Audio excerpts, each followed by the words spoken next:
I think this is one of the most beautiful guitars ever designed, but unfortunately it's also one of the hardest to pick up on video. It's the curves and the color mean that you either catch too much light shining or something or not enough light. But anyway, I'm going to try over time to get better at this. I probably need some sort of huge light box situation or just a really nice day. Today's a bit too grey for that. But what I wanted to do in this video, really, it's one of those, just I want to tell you about one of my favourite guitars. I've been through several Les Pauls, from gold tops to bursts, and I'd fallen in love with various aspects of the Les Paul. But when I was younger, Les Pauls weren't the guitar that I played. I played Strats and I played an SG.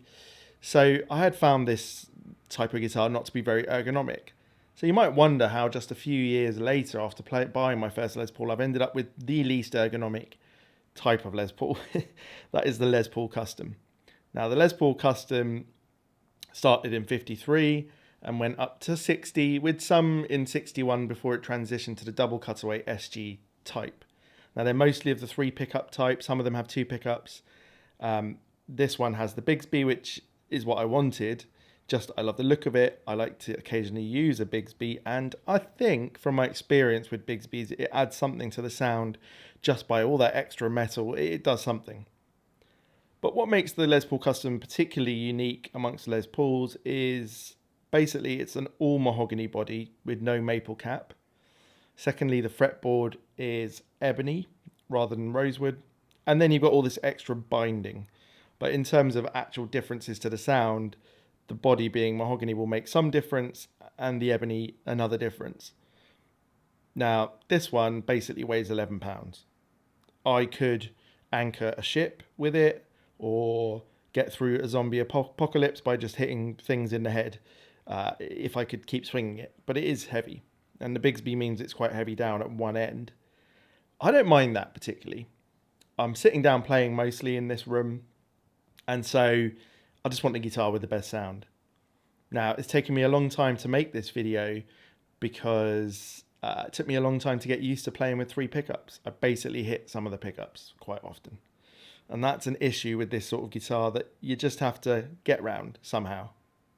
Just practicing, basically. So this video is also about how it pairs with this amp. The one on top over there, that is a brown deluxe type amp that I made myself and bought the shell and the faceplate and everything. Now, I absolutely love this amp. It's from that era between the Tweed and the blackface amps, that transitional era, and I've made a video about it before on the channel, which you can see for a bit more detail. But to me, there's something about the character of this guitar and the character of that amp. It's got this sort of raspy overdrive. It's not smooth, and yet it's a bit more in your face and full of juice than a Tweed amp might be. So there's something different about it. It may be less warm than a Tweed, but definitely, to me, probably best preferable to a blackface overdrive sound, which I always prefer blackfaces for cleans and some edge of breakup stuff. But this full on, almost like British blues type thing that you might expect a Marshall to be used, I love it from this particular type of amp. So in a minute, I'll take you through just some simple like pickup selection stuff just into there. The only other thing that's been on is my Analog Man delay, because to me, those British blues records, like Take Savoy Brown, obviously some Clapton stuff, lots of the people that were around in the sort of mid to late 60s and, Fleetwood Mac and everything, Peter Green, they would have some sort of delay perhaps, or it's just the room echoing, but I get that from the delay. I guess the other thing to say about the guitar is this is a Murphy Lab light aged, so it's got a decent amount of checking and some dings and scrapes taken out, but is not completely heavily done.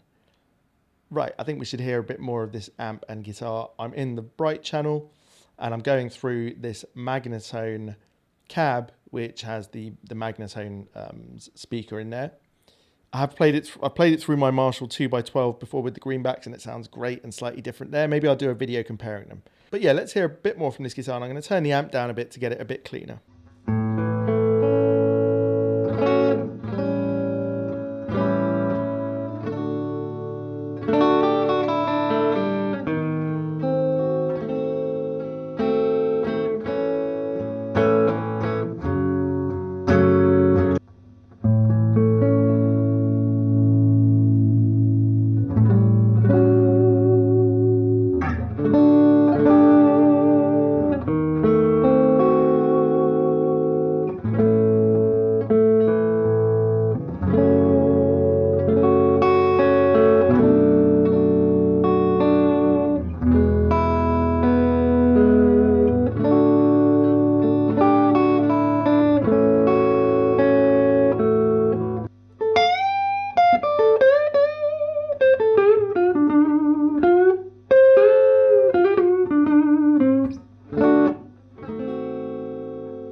So as you heard throughout that demo, the volume has been on 4 instead of what was I think about 7 before, and that gives you a lot less thickness to it, and it really cleans up.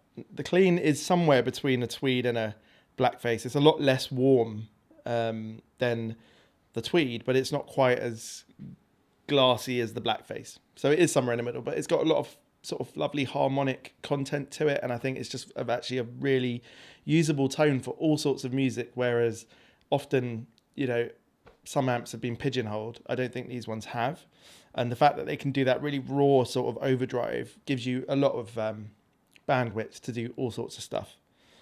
Now the guitar, I thought it did really well there. For a big heavy Les Paul, it can do pretty fine stuff. Do you know what I mean? Like it's not wallowy. That's been my issue with some Les Pauls. And I don't know if that's ever to do with the construction of a type of Les Paul, like the Les Paul Custom versus the normal standard, or just the particular wood and everything. Because I've had a lot of variation with Les Paul standards where some of them can be wallowy in the bottom end, some not, some of them too bright in the top end, some of them not.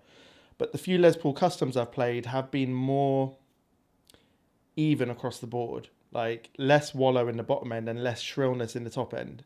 So if that's to do with the extra weight and having this one having the Bigsby and everything, I'm not sure. I absolutely love this guitar. It's going to be my Les Paul. I've not looked at buying or a gold top or a burst since I had this one. It's just does everything I need. So yeah, the only thing I will change is the bridge pickup. I don't love. It's not quite doing what I want, so I might change that. But the neck pickup and I assume what's in the middle I like, because I like them. So I should have said this. The middle position is a bridge and middle, and it's sort of out of phase as well. So I might have to change the middle and the bridge pickup to get what I want. But the neck pickup is just great. I love it. And I know this is Murphy Lab, so it's, these are expensive guitars, but I like the amount of detail they've put into the aging, even down to the bridge metal has been aged and everything. Some of the gold has come off. And altogether, I just think it's a damn cool guitar. All right. I hope you enjoyed this one and got to hear what I think is a great combination. A Les Paul Custom and a Brown Deluxe. I know I said there's another video in detail about the Brown Deluxe, but just in case you don't know, it's a Deluxe, so it's about 20 watts, two 6v6 tubes, GZ34 rectifier, and it's got tremolo, which I didn't use in this video, but I did in the other one that I made, which I'll link in the description. All right, I'll see you on the next one, probably for something Hendrixy.